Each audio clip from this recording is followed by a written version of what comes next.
Bueno, la campaña climáticamente nos ha acompañado como para poder... ha caído el área de maíz en todo el país y no ha quedado ajeno a la provincia nuestra.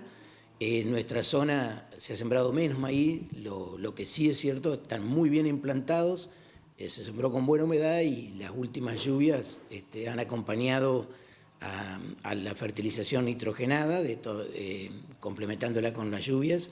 Es decir que pinta muy bien en ese sentido. Ahora se está empezando ya hay varios productores que estamos sembrando soja, también con muy buenas condiciones de humedad. O sea que agronómicamente muy bien. En una campaña muy difícil para que cierre cualquier ecuación de cualquier cultivo.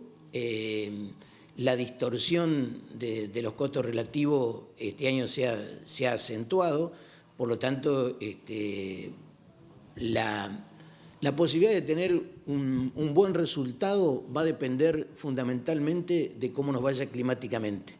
Si el clima acompaña, va a ser un año para poder seguir rodando la pelota. De lo contrario, los números serían muy ajustados. Hoy una soja en el departamento de Victoria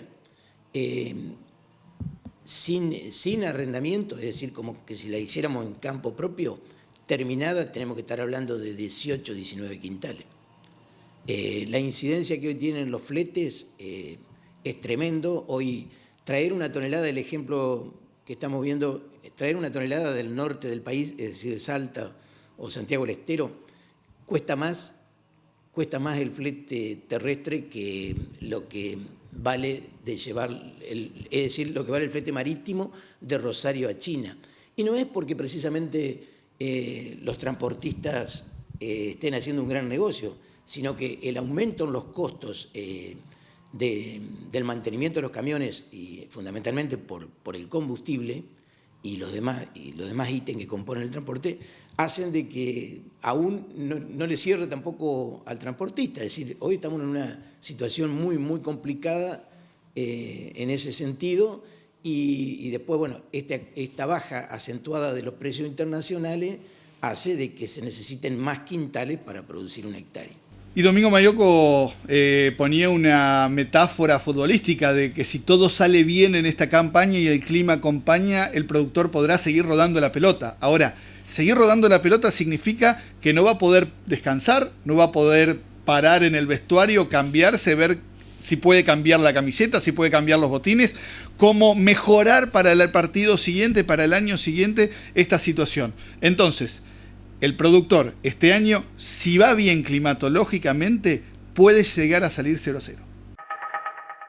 En este año teníamos una expectativa, el productor tiene al alcance una tecnología nueva como son las soja BT, que no solo mejoran los rendimientos por la cuestión del control de los insectos, que de paso tiene algo muy importante en la cuestión ambiental, sino que también por un mejoramiento varietal. Pero hoy no se adopta masivamente esa tecnología porque hay que endeudarse para comprar una semilla más cara. Es decir, esa tecnología, por la falta de rentabilidad, se adopta tímidamente.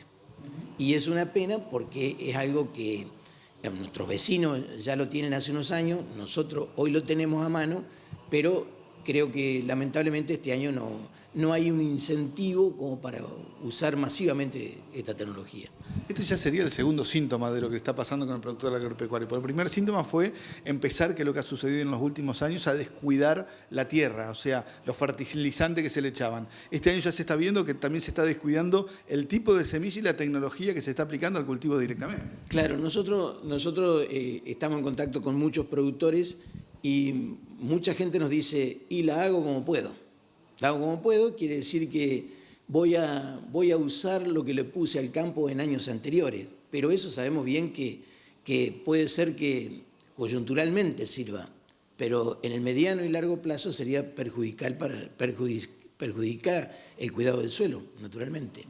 Y lo mismo con la semilla, es decir, hoy hay tecnología de curado profesional de semilla que también el productor dice, no, con esta soja, a este precio, con estos costos, y la voy a seguir curando como habitualmente se hacía, curando e inoculando, ¿no?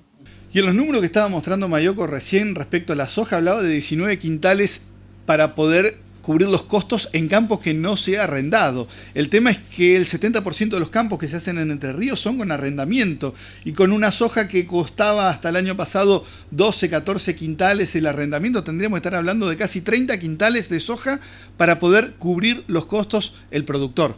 Es mucho. En el caso nuestro, si acá hablamos de una media entre 10 y 11 quintales, quiere decir que necesitaríamos 28 o 29 quintales como para salir hecho. Y todos sabemos que en un promedio es un promedio alto. Lo sacamos en muchos lotes de acá de la zona de Victoria, pero en el promedio es un promedio muy respetable que, bueno, que si el clima nos acompaña bien, como se prevé que estaríamos frente a un niño, bueno, tenemos la expectativa de que podamos andar en esos promedios. Ahora, si la soja está en los límites de depender tanto del clima para poder garantizar un 0-0, ¿qué pasa con el maíz? ¿Qué pasa con el sorgo? ¿Qué pasa con los otros cultivos? Que la incidencia es mucho más alta y los márgenes más bajos. Sí, hoy un maíz con arrendamiento incluido tenemos que estar hablando cerca de los 100 quintales de costo.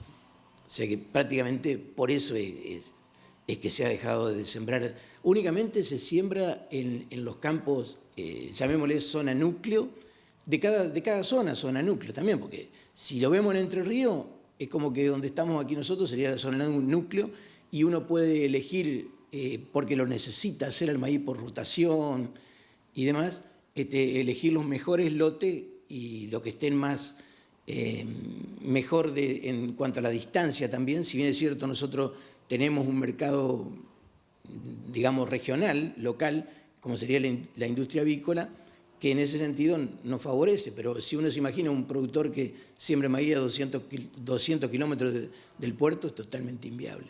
200 kilómetros de puerto, no estamos hablando de distancias muy largas. No, por eso, la distancia más alta. Los otros días salió en un diario, en el suplemento de La Nación, un productor de Salta que para no quebrar la rotación de su campo lo ofrecía gratis, con tal de que se le sembrara maíz. Eso es que directamente no se puede sembrar maíz. Y ante este panorama, si estuviéramos hablando de otro tipo de producciones, de empresas mucho más organizadas, de agropecuarias, en definitiva esto ha pasado con los pools de siembra que se han retirado con estos números. Aquel que lo hace al negocio agropecuario solamente por la cuestión económica no tendría que sembrar este año. Sin embargo, el productor lo que sabe hacer es sembrar, y esta vez lo está haciendo menos que en años anteriores, pero lo sigue haciendo. ¿Qué podría hacer ese productor? Y seguir haciendo lo mismo, porque otra cosa, ¿qué va a hacer? Va a sembrar. Por eso yo creo que la campaña va a ser incremento en las hectáreas de soja, que es lo que al productor mediano o chico le permite menor inversión inicial. Yo creo que la inclinación claramente va a estar por ahí. Las otras alternativas, como colza, por ejemplo, tampoco los rendimientos que se están obteniendo, que ya se está empezando a trillar, oscilan entre los 1.500 y 1.700 kilos, que tampoco es para cerrar una ecuación favorable. Hay una expectativa con cultivos alternativos, como es lo que estamos hablando, y además la arveja, pero bueno, las arvejas pintan muy bien, pero todos sabemos que no es un mercado que tenga una pizarra, así tenemos que esperar, cosechar y ver a cuánto la vendemos después. Yo creo que el gobierno primero piensa en sus números y no se preocupa demasiado por lo que le va a pasar al productor en el futuro. Lo que vemos somos nosotros. Lo que padecemos de esta situación es lo que vemos, lo que va a pasar dentro de unos meses. Pero el gobierno todo lo contrario, porque acaba de ponernos ingresos brutos a los cereales, a los oleaginosos, así que todo lo contrario pasa desde el gobierno. Desde lo nacional no hay ningún incentivo, porque así como ahora prevén reducir al petróleo las retenciones, de nosotros no se habla. Ahora, la provincia el año pasado había hecho una campaña, un par de reuniones para incentivar el cultivo del maíz en Entre Ríos, teniendo en cuenta avicultura y el crecimiento del cerdo. No quedó nada. Lamentablemente ese fue parecía un buen inicio, como vos decís. Lamentablemente después no pasó eso porque Entre Ríos estratégicamente tiene que tener aproximadamente 300.000 hectáreas de maíz.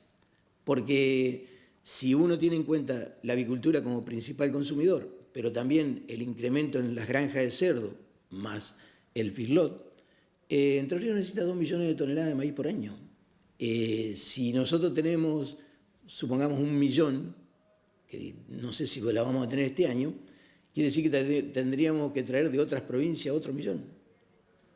O sea que debería ser una política de Estado sembrar maíz. Pero además otra cosa, lo que significa en la rotación el maíz, en la rotación de los suelos, porque no solo rotamos un cultivo, sino que rotamos herbicidas. Hoy por el proceso de haber sembrado tantas hectáreas de soja, hoy tenemos resistencia a malezas que hace unos años atrás no sabíamos lo que era. Y si hubiera rotado correspondientemente, seguramente que la presión de la maleza sería mucho menor. Y hoy, lamentablemente, ante este panorama, el productor y el sector agropecuario en general, las únicas expectativas que tiene son en el largo plazo y esperar que de alguna manera el gobierno entienda que además de las arcas y las necesidades propias de la caja del gobierno, sin los productores que paguen los impuestos se terminan también las arcas del gobierno. La expectativa es que, bueno, que todo el mundo, lo que nos decimos, bueno, tenemos que soportar, hay una expectativa electoral el año que viene, y entonces lo que decimos mucho, lo que dice la gente, hay que estar en carrera para cuando se avisore un cambio, sobre todo un cambio de relación, digamos. Lo que peor puede dejar un gobierno es una sociedad quebrada. Es decir, nosotros los productores, no es que yo quiera pasármela de víctima, pero en realidad hemos tenido un trato discriminatorio desde la 125 a esta parte, es decir, no ser escuchado, y eso es lo que el sector genera dólares prácticamente de una forma inmediata, es decir, en un proceso muy corto genera dólares. Y entonces, ante la situación actual que vive la Argentina, de escasez de dólares, lo primero que piensa el productor, que el año que viene, sea el gobierno que fuere, que nos toque, va a tener en cuenta el sector que le va a poder dar los dólares en forma rápida, en 6 meses, con una clara señal, el campo puede producir mucho más. Es decir, tendríamos que tener una reforma impositiva urgente. Yo, fuera de cámara, te decía, una asimetría tan importante como es la del IVA. El productor cobra un 10,5% de IVA cuando vende su producción, pero cuando compra la mayoría de los insumos, excepto el fertilizante y algunos servicios, todos van al 21%. Y además, cuando cobra el 10,5%, la mayor parte es retención, es decir, queda como IVA de libre disponibilidad, cosa que es de difícil recuperación después para el productor, o tiene que esperar un buen tiempo mientras realiza todos los trámites para recuperar su dinero que queda fondeado.